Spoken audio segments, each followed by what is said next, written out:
Viewers, आज के video में हम देखेंगे कक्षा 11वीं हिंदी विषय का वार्षिक परीक्षा का पेपर। तो शुरू करते हैं। प्रश्न नंबर पहला है, सही विकल्प चुनकर लिखिए। इसका पहला प्रश्न है, प्रकृति के चितेरे कवि हैं। प्रकृति के चितेरे कवि हैं, तो इसका उत्तर होगा सुमित्रानंदन पंत। सुमित्रानंदन पंत छायावाद के कवि और इन्हें प्रकृति के चितेरे कवि भी कहा जाता है, या फिर प्रकृति के सुकुमार कवि भी सुमित्रानंदन पंत को ही कहा जाता है। इसके बाद अगला प्रश्न है, नमक की गाड़ियां जा रही थी। नमक की गाड़ियां जा रही थी, तो इसका उत्तर होगा कानपुर। नमक की गाड़ियां कानपुर जा रही थी। इसके बाद अगला प्रश्न है, भरत मुनि द्वारा रचित ग्रंथ का नाम है। भरत मुनि द्वारा रचित ग्रंथ का नाम है, तो इसका उत्तर है नाट्य शास्त्र। नाट्य शास्त्र जो ग्रंथ है भरत मुनि द्वारा रचित है। इसके बाद अगला प्रश्न है, किसी भी फिल्म या धारावाहिक की कथा को कहा जाता है। किसी भी फिल्म या धारावाहिक की कथा को कहा जाता है, तो उसे कहा जाता पटकथा। ठीक है, किसी भी फिल्म या धारावाहिक की जो कथा होती है उसे पटकथा कहा जाता है। इसके बाद अगला प्रश्न है, यहाँ दरख्तों के साए में धूप लगती है, पंक्ति में कौन सा अलंकार है। यहाँ दरख्तों के साए में धूप लगती है, तो साए में धूप लगना, साए मतलब छाया में धूप लगना, ये विरोधाभासी बात है, इसलिए यहाँ पे विरोधाभास अलंकार है।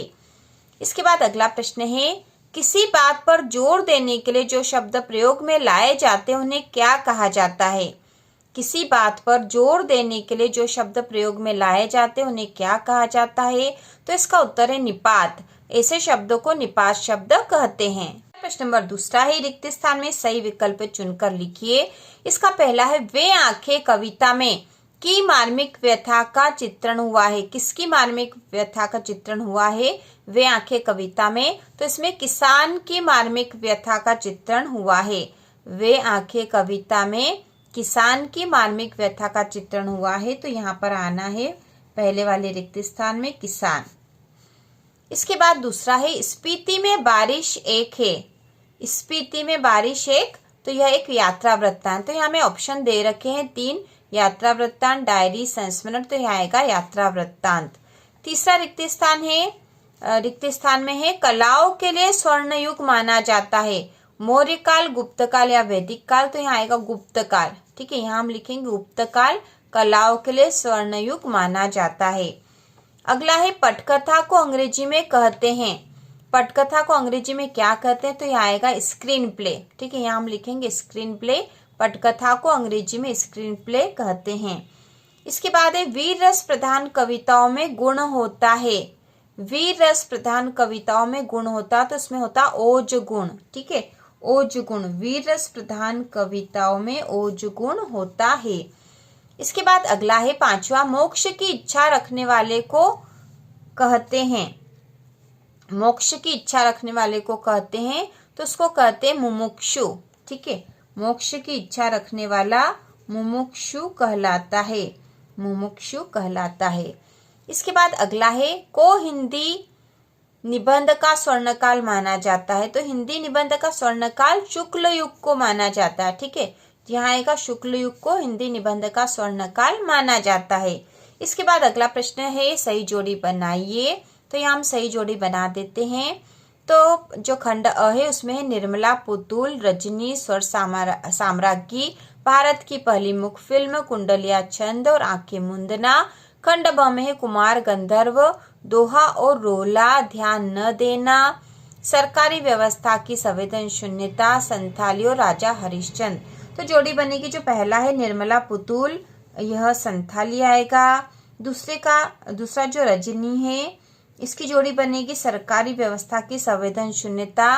इसके बाद है स्वर साम्राज्ञी, तो इसकी जोड़ी बनेगी कुमार गंधर्व से। इसके बाद है भारत की पहली फिल्म, जो है मुख फिल्म है वह राजा हरिश्चंद्र है। कुंडलिया छंद यह दोहा रोला से मिलकर बना होता है। और आंखें मूंदना जो मुहावरा है, इसका अर्थ है ध्यान न देना। तो इस प्रकार से जोड़ी बनेगी। इसके बाद अगला प्रश्न है, चौथा, एक वाक्य में उत्तर लिखिए। तो इसका पहला प्रश्न है, मीरा की प्रेम रूपी बेल में कौन सा फल आया है। मीरा की प्रेम रूपी बेल में कौन सा फल आया है, तो इसका उत्तर होगा कृष्ण रूपी फल आया है। ठीक है, उत्तर होगा कृष्ण रूपी फल आया है। तो हम लिखेंगे मीरा की प्रेम रूपी बेल में कृष्ण रूपी फल आया है। दूसरा है तालीम की तालीम बड़ी चीज है, किसका कथन है? तालीम की तालीम बड़ी चीज है, किसका कथन है? तो इसका उत्तर है, यह जो कथन है यह मियां नसीरुद्दीन का कथन है, मियां नसीरुद्दीन का कथन है। तीसरा जो है लता की लोकप्रियता का मुख्य मर्म क्या है? लता की लोकप्रियता का मुख्य मर्म क्या है? तो इसका उत्तर होगा गानपन। लता की लोकप्रियता का मुख्य मर्म उनका गानपन है। अगला प्रश्न है टीवी सेवा को दूरदर्शन नाम कब दिया गया? टीवी सेवा को दूरदर्शन नाम कब दिया गया? तो यह दिया गया था सन 1975 में। ठीक है, सन 1975 में दूरदर्शन नाम दिया गया था। अगला प्रश्न है रसराज की उपाधि कौन से रस को प्राप्त है? रसराज की उपाधि कौन से रस को प्राप्त है? तो इसका उत्तर होगा श्रृंगार रस को। श्रृंगार रस को रसराज भी कहा जाता है। अगला जो छठा प्रश्न है तत्सम शब्द किसे कहते? परिभाषा लिखिए। तो बहुत आसान है, सभी को आता ही होगा।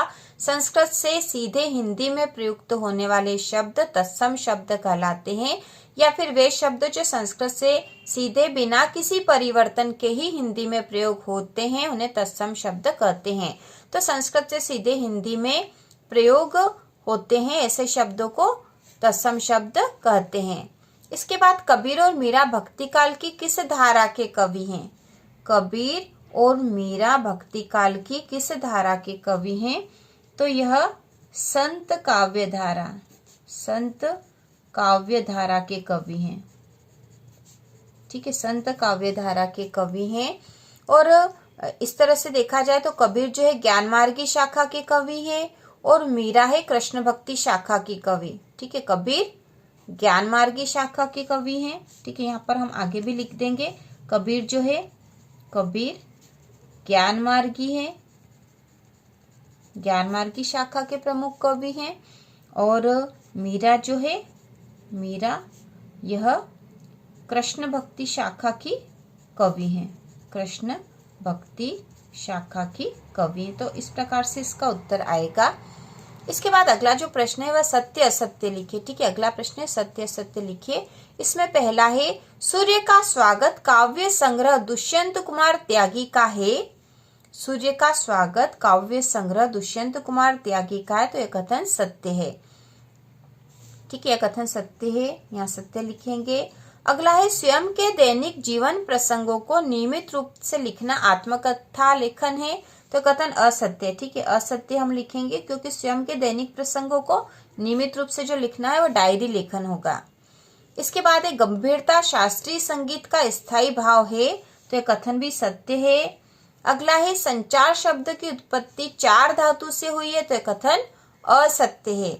इसके बाद है फूल मुस्कुरा उठे में मानवीकरण अलंकार है, तो यह कथन सत्य है। और अच्छे विज्ञापन की विशेषता होती है कि वह संक्षिप्त तथा प्रभावी होता है, तो यह कथन सत्य है। इसके बाद जो 2-2 नंबर के प्रश्न है उन प्रश्नों के उत्तर हम कॉपी में लिखकर तैयार करेंगे, जिससे कि आपको आसानी से समझ में आ जाए और याद भी हो जाए। तो प्रश्न है भक्ति काल की 2 प्रमुख प्रवृत्तियां लिखिए अथवा छायावाद के 2 कवि और उनकी रचनाएं लिखिए। अगला प्रश्न है किसान के बैलों की जोड़ी की कुर्की किसने और क्यों करवा दी, अथवा आओ मिलकर बचाए कविता में कवयित्री बच्चों और बड़ों के लिए क्या बचाना चाहती है। अगला है रेखाचित्र संस्मरण में अंतर लिखिए अथवा जीवनी और आत्मकथा में अंतर लिखिए। इसके बाद है नृत्य और नृत्य में क्या अंतर है, चित्रपट संगीत और शास्त्रीय संगीत में क्या अंतर है। तो इन प्रश्नों के उत्तर अभी हम कॉपी में करने वाले हैं। इसके बाद है किसान सामान्यतः भारत माता से क्या अर्थ लेते थे, और इसके अथवा में जो प्रश्न है नौकरी में ओहदे की ओर ध्यान मत देना, यह तो पीर की मजार है, कथन किसने किससे और क्यों कहा। तो यह कथन जो है मुंशी वंशीधर के पिता ने मुंशी वंशीधर से कहा था। मुंशी वंशीधर के पिता ने मुंशी वंशीधर से यह कथन कहा था। क्यों कहा था ये भी लिखा, क्योंकि वो चाहते थे कि मुंशी वंशीधर को ऐसी नौकरी मिले या ऐसी नौकरी वो ढूंढे जिसमें कि ऊपरी कमाई भी हो। अगला प्रश्न जो है अंतर्वैयक्तिक संचार और संचार में अंतर अथवा संयुक्त व्यंजन को हिंदी वर्णमाला और शब्दकोश में कहाँ स्थान प्राप्त होता, तो इसका उत्तर है संयुक्त व्यंजन को हिंदी वर्णमाला और शब्दकोश में एकदम अंत में स्थान प्राप्त होता है। ठीक है, एकदम अंत में या आखिरी में स्थान प्राप्त होता है। फिर है संचारी भाव और स्थायी भाव में अंतर लिखिए, अथवा माधुर्य गुण और ओज गुण में क्या अंतर है, और शांत रस को उदाहरण से ही समझाना है। राष्ट्रभाषा राजभाषा में दो अंतर, इसके अथवा में यहाँ था संदेह एवं भ्रांतिमान अलंकार में अंतर लिखिए, और यहाँ पे अथवा में विशेषण और क्रिया विशेषण में क्या अंतर है। ठीक है, तो दो दो नंबर के प्रश्नों को हम तैयार कर लेते हैं। प्रश्न है रेखाचित्र और संस्मरण में अंतर लिखिए, तो इसका उत्तर है रेखाचित्र संस्मरण। रेखाचित्र में हम लिखेंगे रेखाचित्र चित्रण प्रधान होता है, जबकि संस्मरण विवरण प्रधान होता है। दूसरा है रेखाचित्र में लेखक तटस्थ रहता है, जबकि संस्मरण में लेखक तटस्थ हो यह आवश्यक नहीं है। तो ये रेखाचित्र संस्मरण में बहुत ही आसान अंतर है। रेखाचित्र चित्रण प्रधान होता है और रेखाचित्र में लेखक तटस्थ रहता है, जबकि संस्मरण में हम लिखेंगे संस्मरण विवरण प्रधान होता है और संस्मरण में लेखक तटस्थ हो यह आवश्यक नहीं है। इसके अथवा में जो प्रश्न था जीवनी और आत्मकथा में अंतर लिखिए, तो इसका उत्तर हम लिखेंगे जीवनी और आत्मकथा। जीवनी में हम लिखेंगे जीवनी किसी दूसरे के द्वारा लिखी जाती है, जबकि आत्मकथा स्वयं के द्वारा लिखी जाती है। दूसरा अंतर है जीवनी में लेखक तटस्थ रहता है, जबकि आत्मकथा में लेखक तटस्थ हो यह आवश्यक नहीं है। फिर से देख लेंगे, जीवनी किसी दूसरे के द्वारा लिखी जाती है और जीवनी में लेखक तटस्थ रहता है। आत्मकथा में हम लिखेंगे आत्मकथा स्वयं के द्वारा लिखी जाती है, आत्मकथा में लेखक तटस्थ हो यह आवश्यक नहीं है। अगला प्रश्न है भक्ति काल की दो प्रमुख प्रवृत्तियां लिखिए, तो इसका उत्तर है भक्ति काल में गुरु को विशेष महत्व दिया गया है, और दूसरा है भक्ति काल में दो प्रमुख शाखाएं सगुण व निर्गुण भक्ति है। भक्ति काल में गुरु को विशेष महत्व दिया गया है। दूसरी है भक्ति काल में दो प्रमुख शाखाएं सगुण व निर्गुण भक्ति है। इसके बाद जो प्रश्न था वह है छायावाद के दो कवि और उनकी रचना लिखिए, तो इसका उत्तर है छायावाद के दो कवि हम लिख देंगे जयशंकर प्रसाद और सुमित्रानंदन पंत। जयशंकर प्रसाद की रचना है कामायनी, सुमित्रानंदन पंत की रचना है वीणा। इसके बाद अगला प्रश्न है आओ मिलकर बचाएं कविता में कवयित्री बच्चों और बड़ों के लिए क्या बचाना चाहती है। तो इसका उत्तर है आओ मिलकर बचाएं कविता में कवयित्री बच्चों और बड़ों के लिए सभ्यता और संस्कृति तथा प्राकृतिक वातावरण को बचाना चाहती है।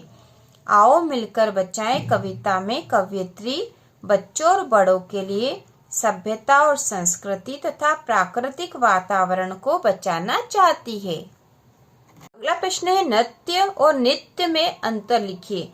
तो नृत्य भाव रहित होकर किया जाता है, इसमें केवल ताल और लय होता है, जबकि नृत्य में ताल और लय के साथ अभिनय के भाव भी प्रदर्शित होते हैं। तो नृत्य और नृत्य में अंतर लिखिए, यह प्रश्न है। तो नृत्य भाव रहित होकर किया जाता है, इसमें केवल ताल और लय होता है, जबकि नृत्य में ताल और लय के साथ अभिनय के भाव भी प्रदर्शित होते हैं। अगला प्रश्न है चित्रपट संगीत और शास्त्रीय संगीत में क्या अंतर है। तो इसका उत्तर है चित्रपट संगीत में चित्र गायकी एवं गायन की अधिक प्रधानता होती है, जबकि शास्त्रीय संगीत में रागों की अधिक प्रधानता होती है। चित्रपट संगीत और शास्त्रीय संगीत में क्या अंतर है। तो चित्रपट संगीत में चित्र गायकी एवं गायन की अधिक प्रधानता होती है, जबकि शास्त्रीय संगीत में रागों की अधिक प्रधानता होती है। इसके बाद जो अगला प्रश्न है किसान सामान्यतः भारत माता से क्या अर्थ लेते थे।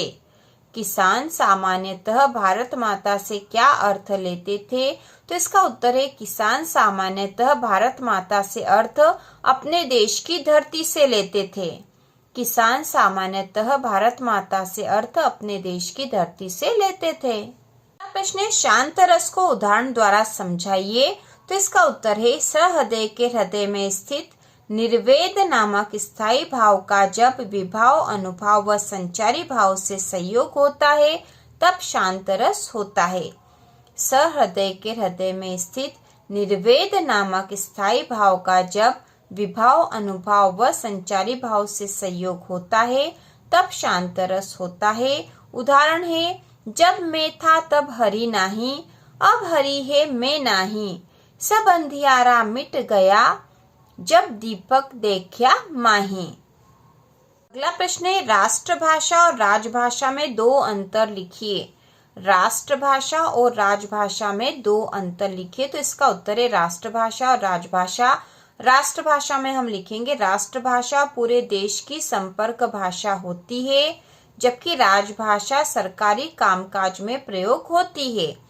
दूसरा अंतर है राष्ट्रभाषा में हम लिखेंगे इसकी शब्दावली विस्तृत होती है, जबकि राजभाषा में लिखेंगे इसकी शब्दावली सीमित होती है। फिर से एक बार देख लेंगे राष्ट्रभाषा और राजभाषा में अंतर। राष्ट्रभाषा पूरे देश की संपर्क भाषा होती है, जबकि राजभाषा सरकारी कामकाज में प्रयोग होती है। दूसरा अंतर है राष्ट्रभाषा में इसकी शब्दावली विस्तृत होती है, जबकि राजभाषा में हम लिखेंगे इसकी शब्दावली सीमित होती है। इसके बाद अगला प्रश्न है निम्नांकित मुहावरों का अर्थ लिखकर वाक्य में प्रयोग कीजिए। तो इसमें पहला आंख का तारा और श्री गणेश करना दोनों ही बहुत आसान है।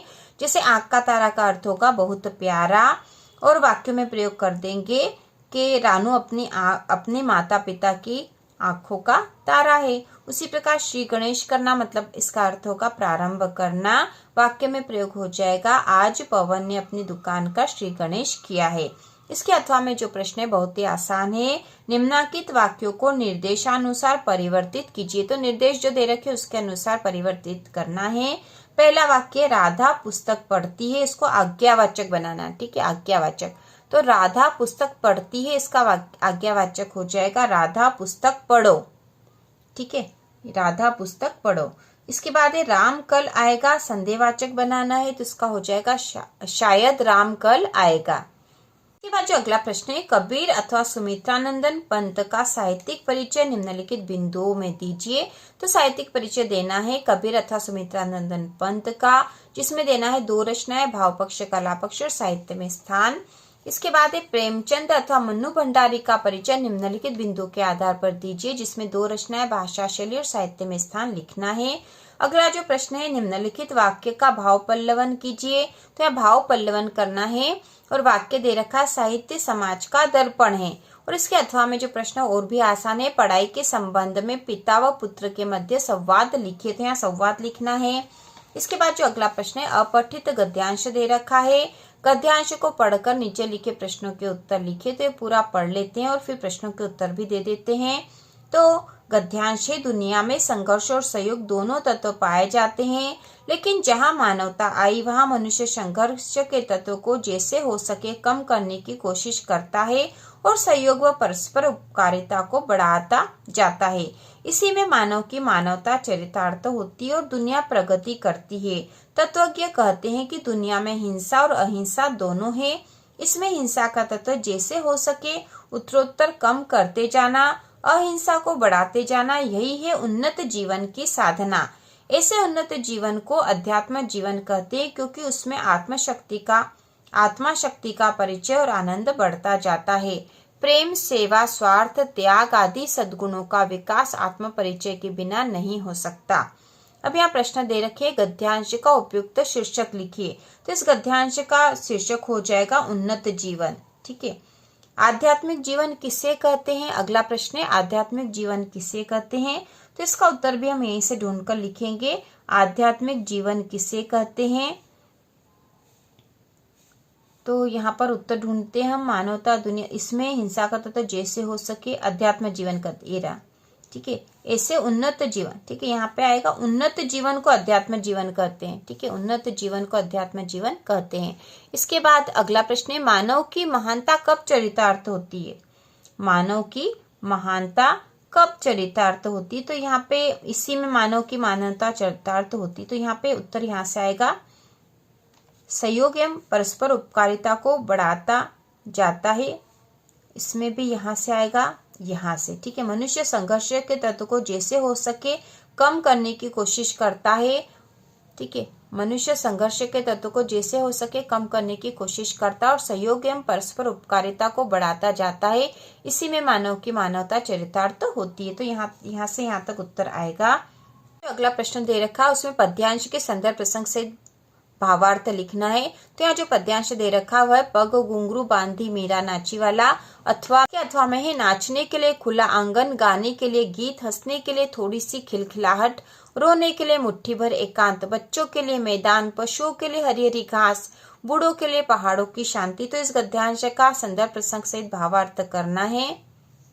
प्रश्न नंबर 21 है, निम्नलिखित गद्यांश का संदर्भ प्रसंग सहित व्याख्या कीजिए। तो गद्यांश दे रखा, पंडित अलोपीदीन का लक्ष्मी जी पर अखंड विश्वास था। वह कहा करते थे कि संसार का तो कहना ही क्या, संसार में भी लक्ष्मी का ही राज्य है। उनका यह कहना यथार्थ ही था। न्याय और नीति सब लक्ष्मी के ही खिलौने हैं, इन्हें वह जैसा चाहती है नचाती है। इसके अथवा में है, तर्क से भले हम किसी चीज को सिद्ध कर सके, स्फीति में रहने को नहीं सिद्ध कर सकते, लेकिन तर्क का इतना मोह क्यों? ज्यादा करके संसार और निर्वाण अंतर्क्य है, तर्क से परे। तो इस प्रकार से 2 गद्यांश दे रखे, जिनकी संदर्भ प्रसंग सहित व्याख्या हम अगले वीडियो में करेंगे। इसके बाद जो प्रार्थना पत्र दे रखा है वह है, आपकी कक्षा 10वीं की अंक सूची गुम गई है। अंक सूची की द्वितीय प्रति प्राप्ति के लिए सचिव माध्यमिक शिक्षा मंडल भोपाल को एक आवेदन पत्र लिखिए। और इसके अथवा में है, क्षेत्र के प्रतिष्ठित समाचार पत्र में आपके मित्र की कविता प्रकाशित हुई है। काव्य रचना पर अपने विचार रखते हुए मित्र को बधाई पत्र लिखिए। इसके बाद जो अगला प्रश्न है, निम्नलिखित में से किसी एक विषय पर लगभग 120 शब्दों में निबंध लिखिए। तो यहाँ जो विषय दे रखे हैं इनमें से किसी एक विषय पर आपको निबंध लिखना है। तो विषय दे रखे, आधुनिक जीवन में कंप्यूटर एवं मोबाइल का महत्व, वैश्विक आपदा कोरोना से निपटने में युवाओं की भागीदारी, पर्यावरण संरक्षण और वृक्षारोपण, विद्यार्थी जीवन और अनुशासन, युवा समर्थ देश समर्थ। तो इस प्रकार से हमने 11वीं वार्षिक परीक्षा का एक मॉडल पेपर देख लिया है। तो इसी प्रकार का आपका पेपर भी आएगा। तो इसी प्रकार के और वीडियो देखने के लिए कक्षा 11वीं की संपूर्ण तैयारी के लिए चैनल को सब्सक्राइब कीजिए।